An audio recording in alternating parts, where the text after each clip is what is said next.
আসসালামু আলাইকুম রহমতুল্লাহি ওয়া বারাকাতুহু। আজকে যে বইটা থেকে শুরু করবো ইনশাল্লাহ সেটা হচ্ছে মুলাখ্খাস আল ফিকহি। এই বইটা কে লিখেছেন জানেন কেউ? শুনেছেন নাম কখনো? আচ্ছা, মুলাখ্খাস আল ফিকহি এটা বইটা আসলে বাংলায় অনুবাদ করা নাই, তবে ইংলিশে আছে আল মুলাখ্খাস আল ফিকহি। এটা শেখ সালেহ আল ফাউজান হাফিজাহুল্লাহ উনি এটাকে কম্পাইল করেছেন, এবং এখানে সাধারণ মানুষদের জন্য বোঝার জন্য যেভাবে ফিকটা বোঝা সহজ হয় সেভাবে তিনি করেছেন। আমরা আজকে ওখান থেকে পড়ার চেষ্টা করবো ইনশাল্লাহ। তো তিনি শুরু করেছেন বিসমিল্লাহির রহমানির রহিম। আহ আল্লাহ সুবহানাহু ওয়া তাআলার নামে তিনি শুরু করেছেন, এবং তিনি বলছেন আলহামদুলিল্লাহি রাব্বিল আলামিন, সকল প্রশংসা বিশ্বজগতের প্রতিপালক আল্লাহ সুবহানাহু ওয়া তাআলার জন্য। ওয়াসসালাতু ওয়াসসালামু আলা নবিয়িনা মুহাম্মদ খাতিমিন নবিয়্যিন, এবং সালাত এবং সালাম মুহাম্মদ সাল্লাল্লাহু আলাইহি ওয়াসাল্লামের উপরে যিনি ছিলেন সর্বশেষ নবী। ওয়া আলা আলিহি ওয়া আসহাবিহি ওয়া মান তাবিআহুম বিইহসানিন ইলা ইয়াউমিদ্দিন, এবং তার পরিবার পরিজন এবং তার যে সাহাবারা আছেন তাদের উপরেও সালাত সালাম তিনি প্রেরণ করেছেন। ওয়া মান তাবিআহুম বিইহসানিন ইলা ইয়াউমিদ্দিন, এবং কিয়ামত পর্যন্ত যতজন তাকে অনুসরণ করে চলবে তাদের উপরেও সালাত এবং সালাম তিনি দিয়েছেন। তারপর তিনি বলেছেন ফাহাদা মুলাখ্খাসুন ফিল ফিকহ। এই যে বইটা দেখতে পাচ্ছ তোমাদের সামনে যেটি আছে সেটি হচ্ছে সংক্ষিপ্তে ফিকহের একটি গ্রন্থ, মুকাররাতুন বাদিউহু মিনাল কিতাবি ওয়াস সুন্নাহ, যা কোরআন এবং সুন্নাহর ভিত্তির উপর নির্ভরশীল বা নির্ভর করে তিনি এটা লিখেছেন। কুনতু উলকিহি ফি ইদাআতিন আল হালাকাত, আমি এটি রেডিওতে ধারাবাহিকভাবে উপস্থাপন করতাম। ওয়া ক্বাদ যাকারাত তালাবা মিম্মান সামিউহু, আর কিছু আমার ছাত্র যারা এটাকে শুনতে পেয়েছে তারা আলাহু আলাইয়া বিতাবিহি, তারা সবাই মিলে আমাকে রিকোয়েস্ট করেছে যাতে আমি এটাকে কি করি, প্রকাশ করি, মানে বই আকারে যাতে প্রকাশ করি। কেন এটা প্রকাশ করতে বলেছেন? লিয়াবকা আল ইনতিফাউ বিহি ইনশাআল্লাহ, যাতে এটা নিয়ে মানুষরা কি হতে পারে, উপকৃত হতে পারে। ওয়া মা কুনতু আনবি যালিকা حال إعداده ولكن نزولا عند رغبة كثيرة وأعدت النظر فيه ورتبته وقدمته بالطباعة। প্রথমে আমি এটিকে লিখবার সময় প্রকাশের উদ্দেশ্য করিনি, কিন্তু বহু মানুষের অনুরোধে আমি তা পুনরায় পর্যালোচনা করলাম, সাজালাম এবং মুদ্রণের জন্য প্রস্তুত করলাম। আচ্ছা, আমরা এই অংশটাকে তাইলে বুঝে গেছি। এটা তিনি একটা রেডিও চ্যানেলে কি করতেন, শেখ সালেহ আল ফাউজানের একটা অনুষ্ঠান হতো, সেখানে তিনি মানে ধারাবাহিকভাবে আলোচনা করতেন সাধারণ মানুষদের জন্য। সেভাবেই এরপরে তার কিছু ছাত্রদের অনুরোধে তিনি এটাকে বই আকারে সাজিয়েছেন। এরপর তিনি শেষে বলেন ওয়াহাদা ওয়া আসআলুল্লাহ তাআলা আই ইউওয়াফিকানা জামিআন লিল ইলমি নাফি ওয়াল আমালি সালিহ। এটাই আমার প্রচেষ্টা, আর আমি আল্লাহর কাছে দোয়া করছি যেন আমাদের সবাইকে আল্লাহ সুবহানাহু ওয়া তাআলা উপকারী জ্ঞান দেন এবং তিনি যেন আমাদেরকে নেক আমল করার তৌফিক দান করেন। এরপর তিনি মুকাদ্দিমা শুরু করেন। মুকাদ্দিমা মানে হচ্ছে ভূমিকা। এই ভূমিকা তিনি শুরু করেছে আত-তাফাক্কুহু ফিদ-দ্বীন, দ্বীনের বুঝ এটা কেন জরুরি এই বিষয়ে তিনি আলোচনা করেন। আমরা কি এভাবে আলোচনা করে যাব? আপনাদের জন্য কি বেশি কঠিন হচ্ছে? মানে জাস্ট আরবিকটা পড়ে আবার বাংলা মানে বাংলা করে দিচ্ছি, এভাবে কি যাওয়াটা সহজ হবে, নাকি আমি জাস্ট বাংলাটাকে আপনাদের জন্য সহজভাবে উপস্থাপন করব? কোনটা? এভাবে যাব? সবাই চুপ করে আছে, কিছুই বুঝতেছে না। আমার কথা কি বোঝা যায়? আচ্ছা, তো তিনি তারপরে বলছেন ফাইনাত তাফাক্কুহু ফিদ-দ্বীনি মিন আফদালিল আমাল, সবচেয়ে উত্তম আমল হচ্ছে দ্বীনের বুঝ অর্জন করা বা দ্বীনের বুঝ পাওয়া। ওয়া হুয়া আলামাতুল খাইর, কেননা এটা হচ্ছে কল্যাণ প্রাপ্তির একটা লক্ষণ। কেউ যদি দ্বীনের বুঝ পায় তার মানে বোঝা যাচ্ছে এটা হচ্ছে কি, কল্যাণ প্রাপ্তির একটা লক্ষণ। কেন? রাসূলুল্লাহ সাল্লাল্লাহু আলাইহি ওয়াসাল্লাম বলেছেন মান ইউরিদিল্লাহু বিহি খায়রান ইউফাক্কিহু ফিদ-দ্বীন, আল্লাহ সুবহানাহু ওয়া তাআলা যার কল্যাণ চান তাকে দ্বীনের বুঝ দান করেন। এটা অনেক বড় একটা নিয়ামত যে আল্লাহ সুবহানাহু ওয়া তাআলা যার কল্যাণ চান তাকে কি দেন, দ্বীনের বুঝ দান করেন। দেখেন রাসূলুল্লাহ সাল্লাল্লাহু আলাইহি ওয়াসাল্লামের ওয়ার্ডিং এখানে কি ছিল, মান ইউরিদিল্লাহু বিহি খায়রান ইউআল্লিমহুদ-দ্বীন। আল্লাহ রাসূল সাল্লাল্লাহু আলাইহি ওয়াসাল্লাম কিন্তু বলেন নাই আল্লাহ তাকে দ্বীনের জ্ঞান দান করেন, দ্বীন শিখিয়ে দেন, এটা বলেন নাই। যদিও বুঝটা আসেও কিন্তু জ্ঞানের মাধ্যমে, কিন্তু আপনি এমন অনেক জ্ঞানী দেখবেন যারা অনেক জ্ঞান অর্জন করেছে কিন্তু তাদেরকে আল্লাহ সুবহানাহু ওয়া তাআলার আন্ডারস্ট্যান্ডিংটা ওভাবে দেয়নি, তারা আসলে সঠিক বুঝের উপরে নাই। তো এই জন্য এই দিনের বুঝটা অনেক বড় একটা নিয়ামত আল্লাহ সুবহানাহু ওয়া তাআলার পক্ষ থেকে। তো রাসূলুল্লাহ সাল্লাল্লাহু আলাইহি ওয়াসাল্লাম বলেছেন, মান ইউরিদুল্লাহু বিহি খায়রান ইউফাক্কিহু ফিদ্দীন, আল্লাহ সুবহানাহু ওয়া তাআলা যার কল্যাণ চান তাকে দিনের বুঝ দান করেন, আন্ডারস্ট্যান্ডিং দান করেন। এটা সহিহ বুখারী এবং সহিহ মুসলিম উভয় জায়গায় এই হাদিসটাকে বর্ণনা করা হয়েছে। وذلك لأن التفقه في الدين يحصل به العلم النافع الذي يقوم عليه العمل الصالح। কারণ দিনের জ্ঞান অর্জনের মাধ্যমে এমন উপকারী ইলম পাওয়া যায় যার উপরে নেক আমল প্রতিষ্ঠিত হয়। আমরা যেই আমলই করি না কেন সেটার একটা কি আছে, জ্ঞান আছে। এমনকি আপনি দেখবেন যে সমাজের মধ্যেও যে আমলগুলো চালু আছে সেটাও কিন্তু কোনো না কোনোভাবে তারা জ্ঞান সেটা পেয়েছে। যেমন আপনার আম্মু কিছু বলেছে, আপনার আব্বু কিছু বলেছে, সেই জ্ঞানটার উপর ভিত্তি করেই কিন্তু নেক আমলগুলো নির্ভর করে। তো এই জন্য আমাদেরকে আসলে জ্ঞান অর্জন করতে হবে। জ্ঞান অর্জন করলেই আমাদের তাফাক্কুহ আসবে, ফিকটা আসবে, আন্ডারস্ট্যান্ডিংটা আসবে, বুঝটা আসবে।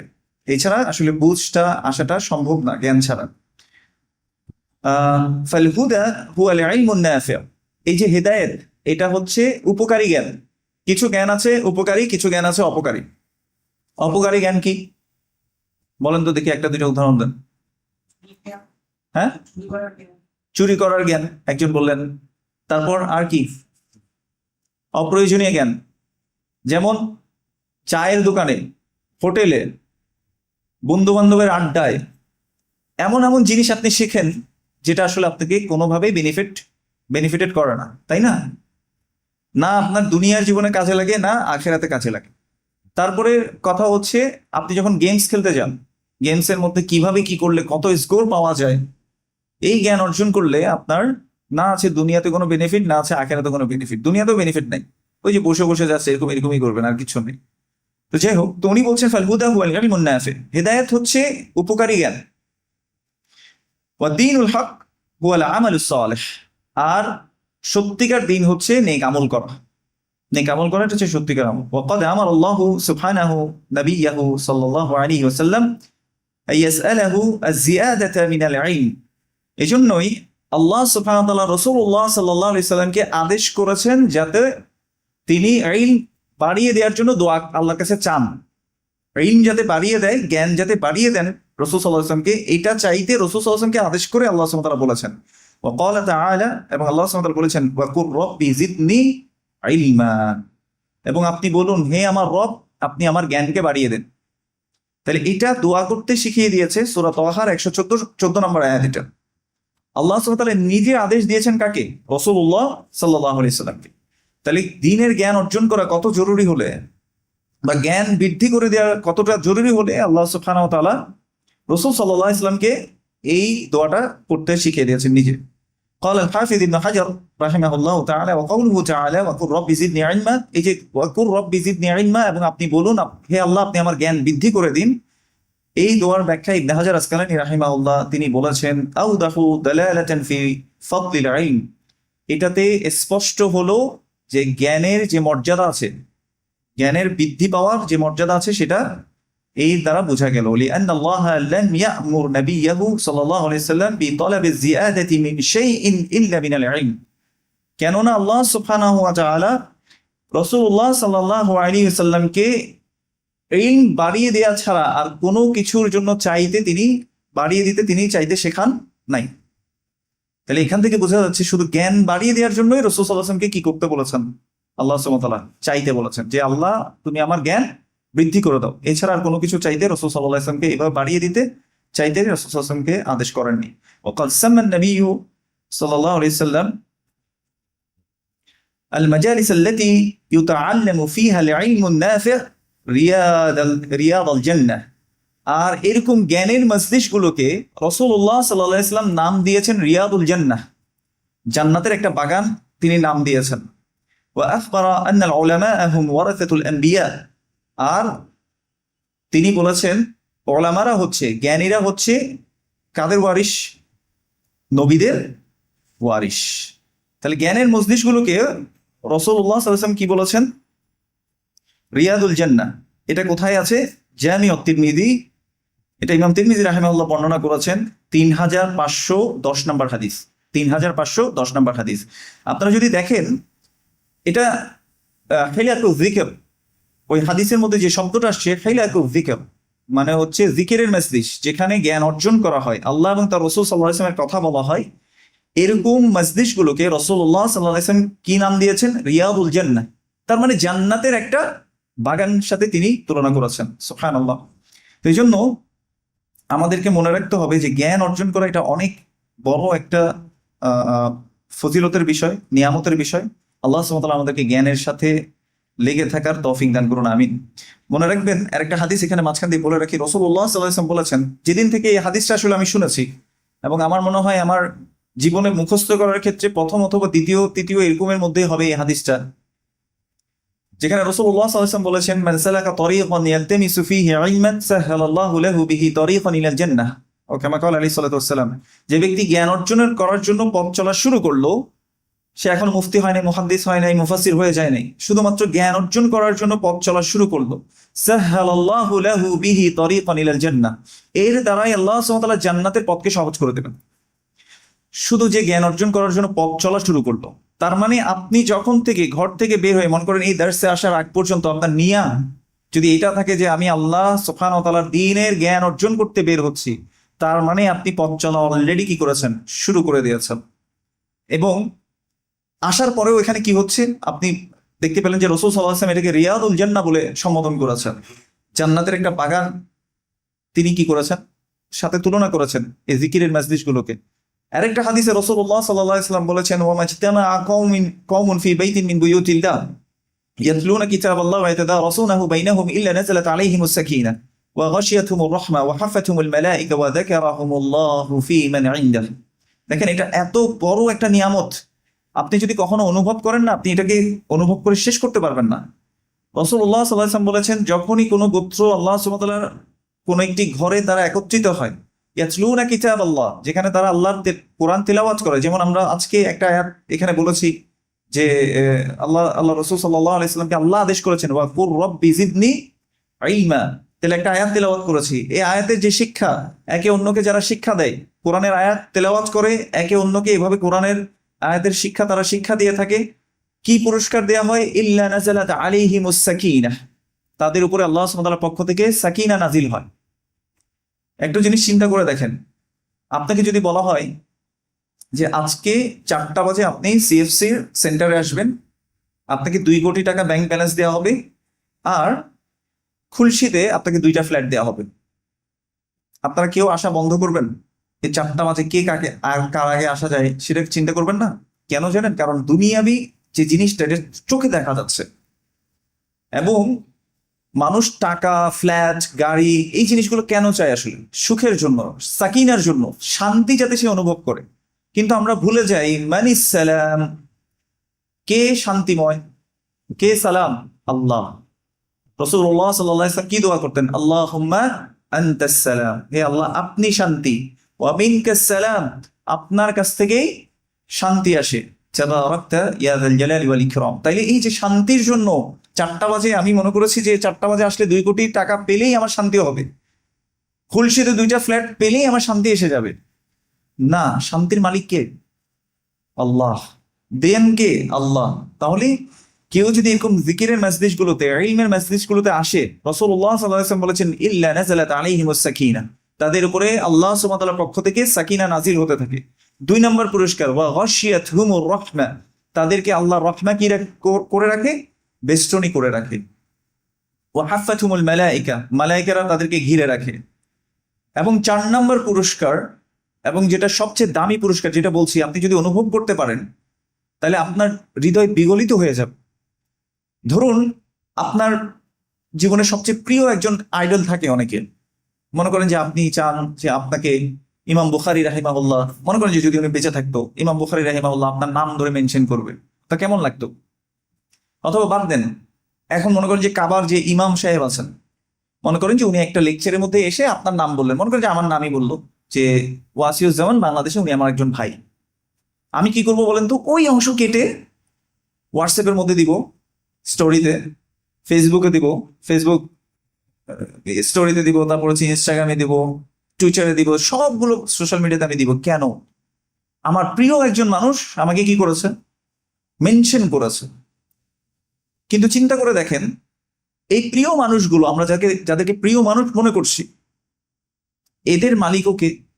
আল্লাহ। তো সকল মালিকদের মালিক যিনি, তিনি যদি আমাকে মেনশন করেন, এটা কি আরো বেশি মানে দামি জিনিস না? তাহলে কেমন হবে বিষয়টা, আল্লাহ যদি আপনার নাম ধরে মেনশন করেন। তো রাসূলুল্লাহ সাল্লাল্লাহু আলাইহি ওয়াসাল্লাম বলেছেন, যারা এরকম ইলমি মজলিসগুলোতে আসবে, ওয়া যাকারাহুমুল্লাহু ফী মান ইনদাহ, চতুর্থ পুরস্কার হচ্ছে আল্লাহ সুবহানাহু ওয়া তাআলার সামনে যে নিয়ামত প্রাপ্ত যে সম্মানিত মালায়েকেরা আছে, এদের সামনে আল্লাহ সুবহানাহু ওয়া তাআলা এই বান্দাদের নাম ধরে মেনশন করবেন, আল্লাহ তাদেরকে স্মরণ করবেন। সুবহানাল্লাহ। তাহলে ইলমের মজলিসগুলোর এত বেশি ফজিলা হয়েছে। আল্লাহ আমাদের সবাইকে সহজ করে দিন, আমিন। হ্যাঁ, এটা সহিহ মুসলিমে আছে, আপনি ইয়াতে পাবেন, যে ইমাম নাওয়াবীর 40 হাদিসের মধ্যেও পাবেন এই হাদিসটা, ঠিক আছে? তাহলে ওটা খুঁজতে সহজ হয়। আচ্ছা, এরপর তিনি বলছেন, ওয়ালা শাক্কা আন্নাল ইনসানা ক্বাবলা আন ইউকদিমা আলা আদাই আমালিন মা লা বুদ্দা আন ইয়ারিফা الطريقة التي يؤدي بها ذلك العمل على وجهه الصحيح حتى يكون هذا العمل صحيحا مؤديا لنتيجة التي ترجى من ورائه। তিনি বলছেন, এটা কোনো সন্দেহ নেই যে মানুষ যখন কোনো কাজ সম্পাদন করতে চায়, তখন অবশ্যই তাকে সেই কাজ সঠিকভাবে করার উপায় জানতে হয়, তার ইলম আগে অর্জন করতে হয়, যাতে ওই কাজটা তার সঠিক হয়, ওই আমলটা তার সঠিক হয় এবং কাঙ্ক্ষিত ফলাফল পাওয়া যায়। যেমন আমরা যখন একটা আমল করি, আপনি যখন সলাৎ করছেন, এই সলাতের মাধ্যমে আপনি কি করতে চান? আল্লাহর সন্তুষ্টি চান, আপনি জান্নাত চান। তাহলে এটা কি হতে হবে? সঠিক হতে হবে। এই সঠিকটা কিভাবে হবে, এটা জানার জন্য আপনাকে কি করতে হবে? জ্ঞান অর্জন করতে হবে। বুঝতে পেরেছি? তো তিনি সেটাই বলছেন যে একজন ব্যক্তির জন্য এটা কখনো সম্ভব না, সে আমল করবে কিন্তু না জেনে। আমরা মনে আছে যে প্রত্যেকটা সলাতে, প্রত্যেক রাকাতে আমরা দুই গ্রুপের থেকে কিন্তু আশ্রয় চাই। একটা গ্রুপ, একটু পরে আলোচনাটা আসবে, একটা গ্রুপ তাদের সাথে আমরা থাকতে চাই, তাদের মতো হতে চাই। ইহদিনাস সিরাতাল মুস্তাকিম সিরাতাল্লাযীনা আন'আমতা আলাইহিম, হে আল্লাহ আমাদেরকে আপনি সরল সঠিক পথ দেখান। এবং কাদের পথ? সিরাতাল্লাযীনা আন'আমতা আলাইহিম, যারা আপনার নিয়ামত পেয়েছে। এমন পথটাকে আমরা চাই আল্লাহর কাছে, তাই না? তো যাই হোক, এখন আমরা যদি না জেনে আমল করতে থাকি, তাহলে আমাদের অবস্থা কি হবে? খ্রিস্টানদের মতো, যে আমরা খ্রিস্টানরা যেরকম না জেনে আমল করে, আমাদের অবস্থাও সেরকম হয়ে যাবে। আচ্ছা, এরপর তিনি বলছে, কাইফা ইউকদিমুল ইনসানু আলা ইবাদাতি রাব্বিহিল্লাতী তাওয়াক্কাফ আলাইহা নাজাতুহু মিনান নার ওয়া দুখুলুহু আল জান্নাহ, কাইফা ইউকদিমু আলা যালিকা বিদুনিল ইলম। তাহলে তিনি বলছেন, মানুষ কিভাবে তার রবের ইবাদত করতে পারে যার উপর নির্ভর করছে তার জাহান্নাম থেকে মুক্তির বিষয়টি এবং জান্নাতে প্রবেশের বিষয়টি, যদি সে জ্ঞান ছাড়া তা করে থাকে। সেটা তিনি আশ্চর্য হয়ে বলছেন যে একটা মানুষ কিভাবে জ্ঞান অর্জন করা ছাড়া তার রবের ইবাদত করতে পারে, যেটা দ্বারা সে জান্নাত চায় আর যেটা দ্বারা সে জাহান্নাম থেকে বাঁচতে চায়, এটা সে কিভাবে আশা করে। এরপর তিনি বলছেন, ওয়ামিন সাম্মা ইফতারাকান নাসু বিনিসবাতি লিল ইলমি ওয়াল আমালি সালাসা ফিরাক। অতএব মানুষের জ্ঞান এবং আমলের ক্ষেত্রে তিনটি দলে বিভক্ত রয়েছে। এই যে একটু আগে বললাম তিনটা দল, একটা হচ্ছে ওই যে যাদের পথ আমরা চাই, সিরাতাল্লাযীনা আন'আমতা আলাইহিম, তিনি সেটা বলছেন। আর ফিরাকুল উলা আল্লাযীনা জামাউ বাইনাল ইলমিন নাফি' ওয়াল আমালিস সালিহ। প্রথম গ্রুপ হচ্ছে ওই গ্রুপ যারা উপকারী জ্ঞান যেটা আছে সেটা অর্জন করেছে এবং তারা নেক আমলও করে, সেটার উপর আমলও করে। ওয়া হাউলাই ক্বাদ হাদাহুমুল্লাহু সিরাতাল মুনআমি আলাইহিম মিনান নাবিয়্যিনা ওয়াস সিদ্দিকিনা ওয়াশ শুহাদা'i ওয়াস সালিহিন ওয়া হাসুনা উলাইকা রাফীকা। তিনি বলেছেন, প্রথম দল হচ্ছে যারা উপকারী জ্ঞান এবং নেক আমল করে, উপকারী জ্ঞান অর্জন করেছে এবং নেক আমল করে। আল্লাহ তাদেরকে সেই পথের দিকে হেদায়েত দিয়েছেন, যাদের প্রতি আল্লাহ অনুগ্রহ করেছেন। এদের মধ্যে আছে কারা কারা? নাবিয়্যিন, সিদ্দিকিন ওয়াশ শুহাদা ওয়াস সালিহিন, নবীগণ আছেন, তারপরে সত্যবাদীগণ, শহীদগণ এবং সৎকর্মশীলগণ, আর কতই না উত্তম তারা সঙ্গী হিসেবে। তাহলে এটা প্রথম গ্রুপ। আল্লাহ বলেছেন জ্ঞান এবং আমলের ক্ষেত্রে মানুষ কয় গ্রুপে, এখানে লেখক বলেছেন মানুষ কয় গ্রুপে বিভক্ত? তিনটা গ্রুপে। প্রথম গ্রুপ হচ্ছে তারা যারা জ্ঞান অর্জন করেছে এবং তারা সেটার উপর আমলও করতে পারছে। ওয়াল ফিরাকুস সানি আল্লাযীনা তাআল্লামুল ইলমান নাফি' ওয়া লাম ইয়া'মালু বিহি।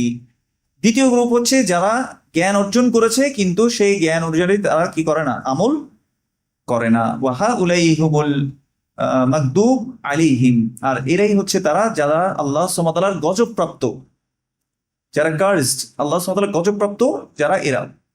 আচ্ছা, ওয়ামান নাহা নাহওয়াহুম, এবং যারা তাদের পথ অনুযায়ী চলছে।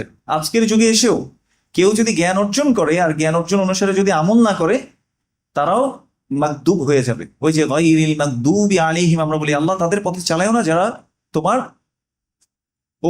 অভিশাপ পেয়েছে, যারা তোমার গজব পেয়েছে, এদের পথে আমাদেরকে চালাবে না। তো আজ দ্বিতীয় গ্রুপ হচ্ছে ওই গ্রুপ যারা জ্ঞান অর্জন করেছে কিন্তু সে অনুযায়ী আমল করে না। আল ফিরাকুস সালিস, আল ফারিকুস সালিস, তৃতীয় গ্রুপ হচ্ছে আল্লাযীনা ইয়া'মালুনা বিলা ইলমিন, এমন ব্যক্তিরা যারা আমল করে জ্ঞান ছাড়া, মানে আন্তাজে জ্ঞান, তারা কি করে, আমল করে থাকে। ওয়া হাউলাই হুম আহলুদ দালাল, এই যে আমরা বলি না ওয়ালাদ-দাল্লিন, পথভ্রষ্ট, এরাই হচ্ছে কি পথভ্রষ্ট। ওয়ামান সালাকা সাবিলাহুম, এবং যারা তাদের পথ অনুযায়ী চলতে থাকে এরা সকলেই তাদের মধ্যে অন্তর্ভুক্ত। তাহলে এখানে লেখক হাফিজাহুল্লাহ তিনি বলেছেন যে মানুষ জ্ঞান এবং আমলের ভিত্তিতে তিনটা গ্রুপে বিভক্ত। একদল হচ্ছে যারা ইলম অর্জন করেছে এবং সেই অনুযায়ী আমলও করছে, এবং এরাই হচ্ছে আনআমতা আলাইহিম, যাদেরকে আল্লাহ সুবহানাহু ওয়া তাআলা নিয়ামত দিয়েছেন, আন-নাবিয়্যিন ওয়াস-সিদ্দীকিন ওয়াশ-শুহাদা ওয়াস-সালিহিন। আর দ্বিতীয় গ্রুপ হচ্ছে যাদেরকে আল্লাহ সুবহানাহু ওয়া তাআলা জ্ঞান দিয়েছেন কিন্তু সেই জ্ঞান অনুযায়ী তারা কি করে না, আমল করে না। তো এরা হচ্ছে মাগদুব, আল্লাহর গজবপ্রাপ্ত। কেমন? আর তৃতীয় গ্রুপ হচ্ছে যাদেরকে আল্লাহ সুবহানাহু ওয়া তাআলা জ্ঞান দেননি বা যারা জ্ঞান অর্জন করেনি কিন্তু আন্তাজে তারা কি করতে চায়, আল্লাহর আমল করতে চায়, আল্লাহকে খুশি করার জন্য আমল করতে চায়। এটা হচ্ছে তৃতীয় গ্রুপ। আচ্ছা, ওয়ায়াশমিলু হাযিহিল ফিরাকুস সালাস ثلاثة قوله تعالى في سورة الفاتحة التي نقرأها في كل ركعة من صلاتنا। এটাই তিনি বলছেন যে এই তিন গ্রুপের কথা আল্লাহ সুবহানাহু ওয়া তাআলা নিজে কোরআনুল কারীমে বলেছেন সূরা ফাতিহার মধ্যে, যেটা আমরা প্রত্যেক রাকাতে প্রতিদিন পড়ে থাকি। ইহদিনাস সিরাতাল মুস্তাকিম, হে আল্লাহ আপনি আমাদেরকে সরল সঠিক পথে পরিচালিত করুন। সিরাতাল লাযীনা আনআমতা আলাইহিম, তাদের পথ যাদেরকে আপনি নিয়ামত দিয়েছেন। গায়রিল মাগদুবি আলাইহিম, তাদের পথে না যারা আপনার গজবপ্রাপ্ত। ওয়ালাদ-দাল্লিন, তাদের পথও না যারা পথভ্রষ্ট। وقال الإمام الشيخ محمد بن عبد الوهاب رحمه الله تعالى، محمد بن عبد الوهاب رحمه الله تعالى তিনি বলছেন أما قوله تعالى غير المغضوب عليهم ولا الضالين، এই যে غير المغضوب عليهم ولا الضالين আল্লাহ যে এই কথাটা বলেছেন, فالمغضوب عليهم هم العلماء الذين لم يعملوا بعلمهم। এই যে মাগদুব হচ্ছে তারা এমন আলিমগণ যারা জ্ঞান অর্জন করেছেন কিন্তু সেই অনুযায়ী আমল করে না। ওয়ালাদ-দাল্লুন হুমুল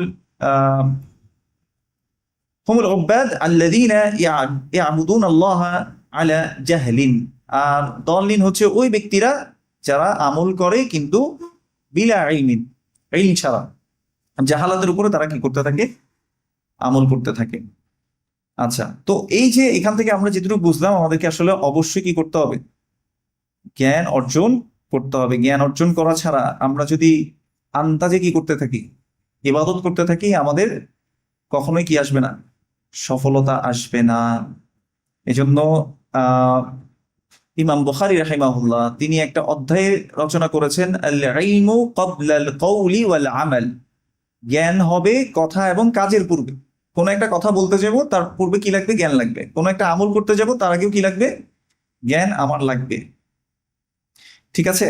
আচ্ছা, এরপর মুলাখাসুল ফিকহের মধ্যে তিনি প্রথম যে বইটা শুরু করেছেন, আমি একদম বিস্তারিত এভাবে আর লাইন বাই লাইন যাব না, আমরা সরাসরি কিতাবের দিকে চলে যাব। কিতাবুত তাহারা, প্রথম বইটা বা প্রথম অধ্যায়টার নাম দিয়েছে তিনি কি, পবিত্রতা অধ্যায়, কিতাবুত তাহারা।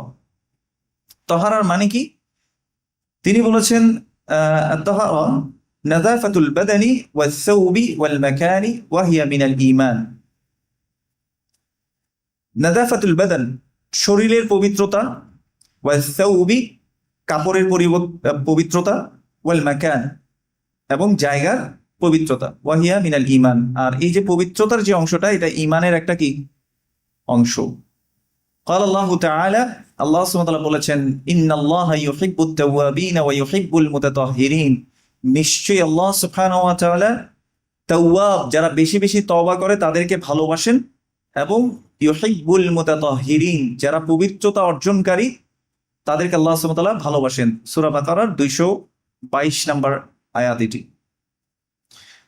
ক্বালা নবী সাল্লাল্লাহু আলাইহি ওয়াসাল্লাম, রাসূলুল্লাহ সাল্লাল্লাহু আলাইহি ওয়াসাল্লাম বলেছেন, আত-তুহুরু শাতরুল ঈমান,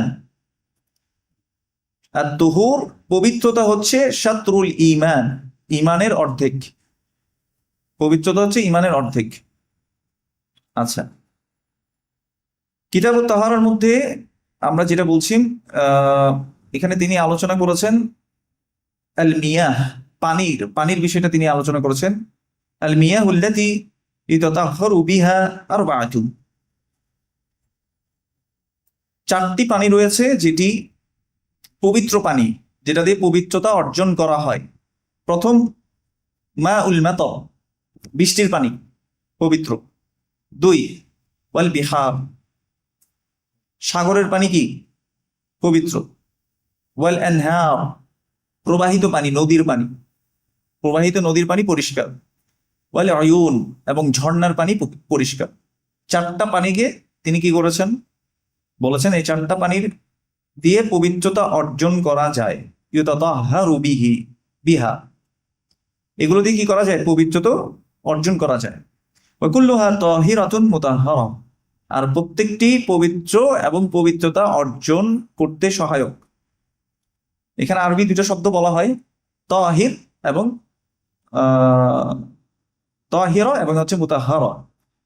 তাহির বলা হয় মা তাহির, ধরুন কেউ অজু করলো, অজু করার পরে যে পানিটা পড়ে এই পানিটা তাহির, এটা নাপাক না। কিন্তু আমাদের দেশের অনেক জায়গায় শুনবেন যে এটা নাপাক বলে বলা হয়, এটা নাপাক না। তবে এটা মুতাহহারা না। মুতাহহার মানে কি, যেটা পবিত্রতা অর্জন করাতে পারে।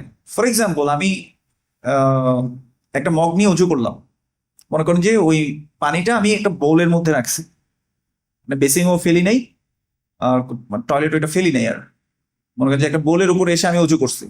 এখন ওই যে বোলের মধ্যে যে পানিগুলো আছে, ওই পানিগুলো দিয়ে আরেকজন অজু করতে পারবে কিনা? উত্তর কি হবে বলেন? পারবে না। আচ্ছা, এই পানিটা নাপাক কিনা? নাপাক না। কিন্তু এই পানিটা হচ্ছে তাহির, পবিত্র, কিন্তু মুতাহহার না, মুতাহহির না, মানে যেটা পবিত্র করতে পারে, এটা ওরকম পানি। বুঝাতে পেরেছি এবার? আচ্ছা, قال تعالى وينزل عليكم من السماء ماء, আমি তোমাদের জন্য আকাশ থেকে কি করি, পানি বর্ষণ করি। কেন? লিউতাহহিরাকুম বিহি, যাতে তোমরা এটা দিয়ে পবিত্রতা অর্জন করতে পারো। তাহলে এই যে বৃষ্টির পানি কি পবিত্রতা অর্জন করতে সহায়ক, এটা আল্লাহ সুবহানাহু ওয়া তাআলা নিজে বলেছেন। ওয়াকালা সাল্লাল্লাহু আলাইহি ওয়াসাল্লাম আন মাইল বাহর, আর এই যে সাগরের পানি পবিত্র, মনে করেন আপনি সাগরে আছেন, ওই পানি দিয়ে কি অজু করতে পারবেন কিনা? উত্তর হচ্ছে হ্যাঁ, পারবেন। কিন্তু অনেক জায়গায় বলা হয় কি সাগরের পানি কিনা পবিত্র না, অনেক জায়গায় বলা হয়, কিন্তু এটা সত্য না। রাসূলুল্লাহ সাল্লাল্লাহু আলাইহি ওয়াসাল্লাম বলেছেন, এই যে সাগরের পানি হুয়া তাহুরু মাউহু ওয়া হিল্লা মাইতাতুহু, রাওয়াহু আহলুস সুনান। সুনানের গ্রন্থগুলো সবগুলোতেই এটা এসছে যে সাগরের পানি হচ্ছে পরিষ্কার, এটা দিয়ে কি করা যায়, পবিত্রতা অর্জন করা যায়, তুহুর। আর হচ্ছে ওয়া হিল্লু মাইতাতুহু, এবং সাগরের যে মৃত প্রাণীগুলো আছে এগুলো কি হালাল, সবগুলোই হালাল।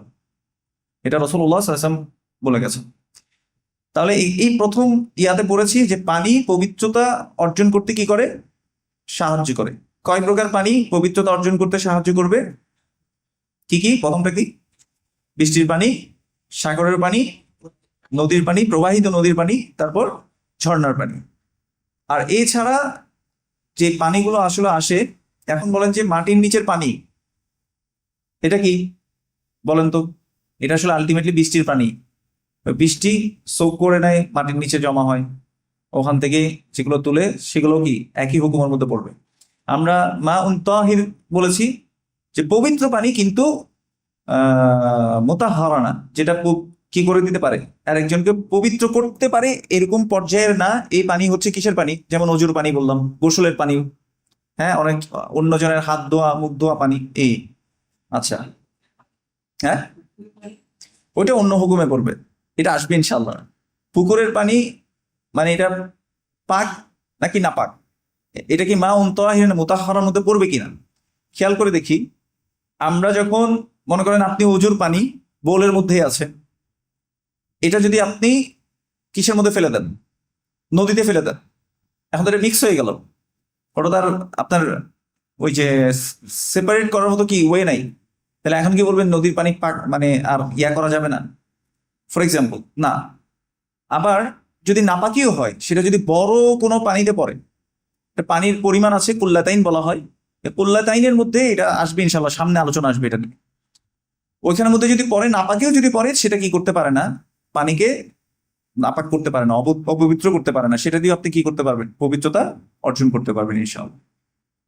আর পুকুরের পানি যেটা হয়, সেটা সাধারণত পুকুর খনন করার পরে এখানে দুই ভাবে হতে পারে, মাটির নিচ থেকে পানি উঠে, অথবা বৃষ্টির পানি আসে, অথবা হচ্ছে অন্য খান থেকে এনে পানি দিতে হয়, নদী থেকে বা কিছু থেকে এনে পানি দিতে হয়। আল্লাহু আলাম। আর নাজাসাত, এবার আসি অপবিত্রতা কাকে বলে। আর নাজাসাত কাল গায়ত, তিনি উদাহরণ দিয়েছেন এই যে টয়লেট, তারপর হচ্ছে ওয়াল বাউল প্রস্রাব, ওয়াদ্দাম রক্ত, ওয়াল মানি, মানি মানে হচ্ছে একজন পুরুষের যখন উত্তেজনা বশত যে পানিটা বের হয়, এমন না যে যেটা হচ্ছে আপনার ইন্টারকোর্সের পরে বের হচ্ছে, ইন্টারকোর্সের আগে যে পানিটা বের হয় সেটাকে মানি বলা হয়, সেটাও নাজাসাতের মধ্যে পড়ে। ওয়াল মাজি, এবং মাদি এটা হচ্ছে কি, মাদিটা হচ্ছে কি জিনিস, নাপাক, যেটা আপনার ইন্টারকোর্সের পরে আসে, তাই না? আর যাদের হচ্ছে বিয়ে হয় নাই কিন্তু ওই যে স্বপ্ন দোষ যেটা হয়, সেই পানিটা, এটাও নাপাক। আচ্ছা, এরপর হচ্ছে আল ওয়াদি, সরি ওয়াদিটা হচ্ছে থিক ডিসচার্জ, যেটা হচ্ছে ইন্টারকোর্সের পরে আসে। ওয়াল কালব, কুকুর হচ্ছে নাপাক। ওয়াল খিনজির, এবং শুকর, এটাও নাপাক। ওয়ামা খারাজা মিনহুমা, এবং এই নাপাকি থেকে যত কিছু আসে, যত কিছু আছে এটার কেন্দ্রিক, এগুলো সবগুলোই নাপাক। ওয়ামা মাতা বিহাদাসিন মিনাল হায়াওয়ান, এবং কোনো প্রাণী যদি অ্যাক্সিডেন্টের কারণে কি করে মারা যায়, সেটাও তখন নাপাক হয়ে যায়। ইল্লামা উবিহা মাইতাতুহু, শুধুমাত্র সেগুলো ছাড়া যেগুলো মরা জিনিসও কি করা হয়েছে, পারমিসিবিলিটি দেয়া হয়েছে। যেমন সাগরের মৃত, এটা নাপাক না, এটা পাক। মাছ, এটা পানির জিনিস, এই জন্য এগুলো নাপাক হবে না। ঠিক আছে, এখানে কয়েকটা তিনি শুধু নাপাকে কি দিয়েছেন, উদাহরণ দিয়েছেন, এখনো কিন্তু পুরোপুরি ওই যে কোনটা স্পেসিফিক এটাই নাপাক এটাই নাপাক এভাবে বলেন নাই তিনি, মোটামুটি যেগুলো নাপাক হতে পারে এরকম কিছু উদাহরণ দিয়েছেন। ইজালাতুন নাজাসা, এবার আসেন নাপাকি কি কিভাবে দূর করা যায়। ইজালাতুন নাজাসা আনিল বাদান ওয়া থাওব ওয়াল মাকান ওয়ামা ইউসাল্লা আলাইহি শারতুন লিসিহহাতি সালাহ। নাজাসা দূর করা, নাজাসা মানে হচ্ছে কি বলেছি, নাপাকি দূর করা হয় শরীর থেকে, কাপড় থেকে, স্থান থেকে, এবং যে জায়গায় সলাৎ পড়া হয় সেখান থেকে। এবং সলাতের শর্ত হচ্ছে নাপাকিকে কি করা, দূর করা। যেমন অনেকে প্রশ্ন করেন যে বাচ্চা শিশু করে দিয়েছে, ছোট বাচ্চা, ওই বিছানায় সলাৎ পড়া যাবে কিনা, উত্তর কি না। সলাৎ কি বাউল, আমরা একটু আগে দেখলাম যে প্রস্রাব হচ্ছে কি নাপাক, এটা যতক্ষণ পর্যন্ত আপনি কি করবেন না, পবিত্র করবেন না ওই স্থানটা, ততক্ষণ পর্যন্ত ওখানে সালাত পড়া জায়েজ নেই। অনেকে আমাদের দেশে বলে যে ছোট বাচ্চার বয়স 6 মাস 3 মাস পর্যন্ত কি হয় না, প্রস্রাব নাকি কি হয় না, নাপাক হয় না, এটা ভুল।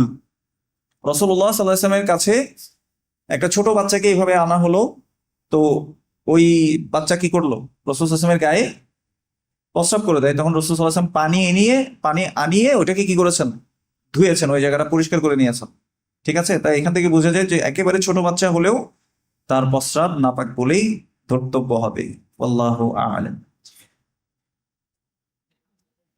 মেয়ে বাচ্চা ছেলে বাচ্চা কোনো পার্থক্য নাই, সেম, এটা আমাদের দেশে বলা হয়, তবে এটা কোনো পার্থক্য নাই। বাউল বাউলি, প্রস্রাব প্রস্রাবই, প্রস্রাব তার অন্য জিনিস না, প্রস্রাবই। ঠিক আছে, হ্যাঁ, যদি এমন হতো যে কোরআন এবং সুন্নায় এটার এক্সেপশন পাওয়া যাচ্ছে, যে রাসূলুল্লাহ সাল্লাল্লাহু আলাইহি ওয়াসাল্লাম বলেছেন না এতটুক বাচ্চা হলে এটার প্রস্রাব কি হবে না, নাপাক হবে না, বা এত মাসের বাচ্চা হলে নাপাক হবে না, যদি এরকম কোনো স্টেটমেন্ট পাওয়া যেত তাহলে আমরা বলতে পারতাম যে না, এটা নাপাক না। কিন্তু যেহেতু এটা পাওয়া যাচ্ছে না, সেহেতু আমরা ওটা বলতে পারছি না। সবগুলোই হিসেবে ধর্তব্য হবে, নাপাক হিসেবেই ধর্তব্য হবে। বা তরিকুল ইজালা, কিভাবে আমরা পবিত্রতা অর্জন করব বা নাপাককে দূর করব? গসলুহা বিল মা হাত্তা তাজুল, পানি দিয়ে ধোয়া যতক্ষণ এটা ধুয়ে যায়। ফর এক্সাম্পল, আপনার গায়ে পাখি পটি করে দিছে, হাতের মধ্যে পড়ছে, তাহলে এটাকে আপনার কি করতে হবে? ধুতে হবে, পানি দিয়ে ধুইতে হবে। তাহলে ধুতে যতক্ষণ এটা যাবে না ততক্ষণ এটা কি করতে হবে? ধুইতে হবে। মনে করেন যে একটু করে পানি নিয়ে আপনি মুছে দিচ্ছেন, কিন্তু যায় নাই এখন, তাইলে হবে না। আচ্ছা, এবার আরেকটা কথা বলছে, ফা ইন বাকিয়া আসারুহা বা'দাল গসলি মিম্মা ইয়াশুক্কু যাওয়ালুহু কাল্লাউনি আও আর-রিহ লা ইয়াদুর।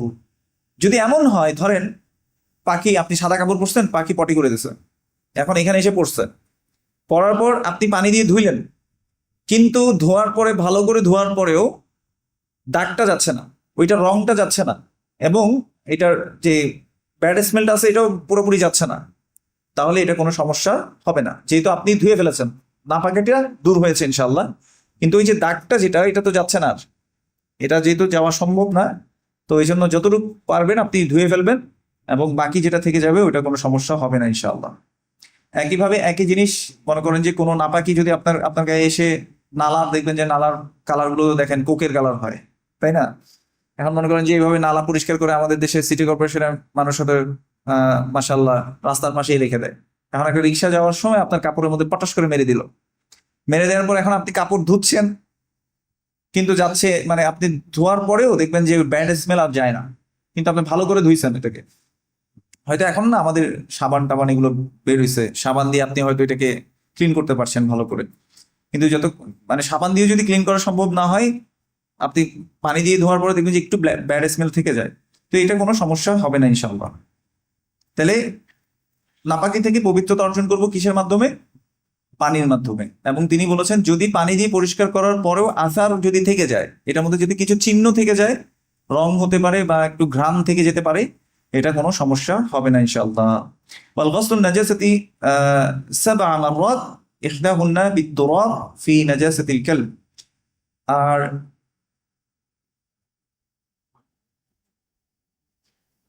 কুকুর যদি কোনো কিছুর পাত্রে কি দেয়, মুখ দেয়, সেই ক্ষেত্রে একটা উপায় হচ্ছে আমরা 7 বার ধুইতে পারি, যদি ধুইতে না পারি তাহলে সেটাকেও 7 বার কি করতে হবে?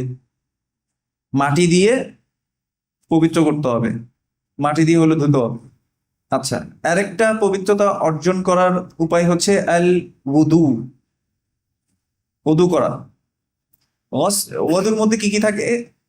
গসলুল ওয়াজহ, মুখ ধোয়া, ওয়াল ইয়াদাইন মাআল মিরফাকাইন, কোনই পর্যন্ত 2 হাত ধোয়া, মিরফাকাইন বলতে হচ্ছে কোনই থেকে একটু উপরেও পর্যন্ত ধুইতে হবে, কিন্তু শুধু কোনই না, কোন থেকে একটু উপরেও আসতে হবে। ওয়াল মাসহুর রাস, মাথা মাসে করা। ওয়া গসলুর রিজলাইন মাআল কাবাইন, 2 টাকনুর উপর পর্যন্ত পা পুরোটা ধোয়া। এগুলো হচ্ছে ওযুর অবশ্য কর্তব্য বিষয়। কয়টা বিষয় বললো? গসলুল ওয়াজহ, মুখ ধোয়া, তারপর ওয়াল ইয়াদাইন মাআল মিরফাকাইন, কোনইর উপরের পর্যন্ত হাত ধোয়া, তারপর মাসহুল রাস, মাথা মাসে করা, এবং 4 নাম্বার হচ্ছে গসলুর রিজলাইন মাআল কাবাইন, টাকনু পর্যন্ত 2 পা ধৌত করা। এই 4টা জিনিস, একটা দুইটা, মানে 2 হাত 3টা 4টা, এই 4টা জিনিস মানে অবশ্যই কর্তব্য। আর বাকি যেগুলো আছে, যেগুলো আমরা মেনটেন করি, সেগুলো হচ্ছে কি সুন্নাহর অন্তর্ভুক্ত। কোত্থেকে এই দলিল নিল? قال الله تعالى, আল্লাহ সুবহানাহু ওয়া তাআলা সূরা মাইদার 6 নম্বর আয়াতে বলছেন, ইয়া আইয়ুহাল্লাযীনা আমানু ইযা কুমতুম ইলাস সালাতি ফাগসিলু উজুহাকুম ওয়া আইদিয়াকুম ইলাল মারাফিক ওয়ামসাহু বিরুউসিকুম ওয়া আরজুলাকুম ইলাল কাবাইন। হে ঈমানদারগণ, তোমরা যখন সালাতে দাঁড়াবে তখন তোমরা ফাগসিলু উজুহাকুম, তোমাদের মুখগুলোকে ধৌত করে নাও, 1 নাম্বার। ওয়া আইদিয়াকুম ইলাল মারাফিক, 2 হাতকে ধুয়ে নাও কোনয়ের একটু উপর পর্যন্ত। ওয়ামসাহু বিরুউসিকুম, তোমাদের মাথাকে মাসে করে নাও। ওয়া আরজুলাকুম ইলাল কাবাইন, এবং তোমাদের পা গুলোকে ধুয়ে নাও টাকনো পর্যন্ত। এই চারটা জিনিস যেহেতু আল্লাহ সুবহানাহু ওয়া তাআলা কোরআনের মধ্যে সরাসরি বলেছেন, এই জন্য ওগুলো অবশ্য করণীয়। আচ্ছা, ও ফারাইদুল ওযু সিত্তাতুন, তিনি বলছেন ওযুর ফরজ 6টি। ওয়াসলুল ওয়াজহ, প্রথমটা হচ্ছে মুখ ধোয়া। ওয়াল ইয়াদাইন মাআল মিরফাকাইন, 2 নম্বর হচ্ছে 2 হাতকে কোণের উপর পর্যন্ত ধোয়া। ওয়া মাসহুর রাস, মাথা মাসে করা। 4 নম্বর ওয়াসলুর রিজলাইন মাআল কাবাইন, 2 টাকনুর উপর পর্যন্ত 2 পা ধৌত করা। আর হচ্ছে ওয়াত তারতিব, এই যে একটার পর একটা যেটা সুন্নতে রাসূল সাল্লাল্লাহু আলাইহি ওয়াসাল্লাম যেভাবে শিখিয়েছেন, এটা তারতিবটা মেনটেন করা। 1 নম্বর কি হাত ধোয়া, তাই না? এই হাত ধোয়ার মধ্যে এই যে মিরফাকাইন পর্যন্ত যে আল্লাহ আদেশ করেছেন, রাসূল সাল্লাল্লাহু আলাইহি ওয়াসাল্লাম আগে শুরু করতেন কি দিয়ে? কাফাইন পর্যন্ত, এই 2 হাত এটা আগে ধোয়া শুরু করতেন। তাহলে যেভাবে তিনি সিরিয়াল মেনটেন করেছেন, এই সিরিয়াল মেনটেন করাটা ফরজ। ওয়াল মুআলাত, এবং 6 নম্বর বিষয় হচ্ছে এগুলোর মধ্যে গ্যাপটা কি হবে না, দেরি হইতে পারবে না। ফর এক্সাম্পল, আমি 1 ঘন্টা আগে একটু করে হাত ধুয়ে আসলাম, 1 ঘন্টা পরে গিয়ে একটু মুখ ধুইলাম, এরপর আরো 1 ঘন্টা পরে গিয়ে কোণের উপর পর্যন্ত ধুইলাম, আরো 1 ঘন্টা পরে মাথায় মাসা করলাম, হবে? হবে না। তাহলে মুআলাত থাকতে হবে, কানেক্টিভিটি থাকতে হবে। যখন ধুয়েছি ইমিডিয়েটলি কাজগুলো করতে হবে। এই 6টা জিনিস ফরজ। 4টা অঙ্গ যেটা বলেছি ধোয়া ফরজ, আল্লাহ সুবহানাহু ওয়া তাআলা যেটা উল্লেখ করেছেন, মুখ ধোয়া, 2 হাত মাথায় মাসে করা, 2 পা ধোয়া টাকনো পর্যন্ত, এটা ফরজ। এর সাথে তারতিবগুলো মেনটেন করা ফরজ। 6 নম্বর বিষয় হচ্ছে কি? মুআলাত, কানেক্টিভিটি থাকা, একটার পরে একটা করে ফেলা। ঠিক আছে, মানে বেশিক্ষণ সময় না থাকা, কন্টিনিউটি থাকা। আচ্ছা, অজু কিভাবে করতে হয় সুন্নাহ পদ্ধতি আমরা ইনশাল্লাহ আগামী ক্লাসে আলোচনা করব। আজকে আমরা এতটুকুই রেখে দেই, অনেক বেশি হয়ে যেতে পারে আপনাদের জন্য। তো আমরা এখান থেকে যেটা আরেকটু আগিয়ে দিব, নাকি এতটুকুই থাকুক? হ্যাঁ হ্যাঁ, এর মধ্যে আমরা এতটুকুই রাখি। আপনাদের যদি কারো কোনো প্রশ্ন থাকে ইনশাল্লাহ করতে পারেন। আল্লাহ সুবহানাহু ওয়া তাআলা আমাদের জন্য সহজ করে দিন। সুবহানাকাল্লাহুম্মা ওয়া বিহামদিকা আশহাদু আল্লা ইলাহা ইল্লা আনতা আস্তাগফিরুকা ওয়া আতুবু ইলাইক। আসসালামু আলাইকুম ওয়া রাহমাতুল্লাহি ওয়া বারাকাতুহু।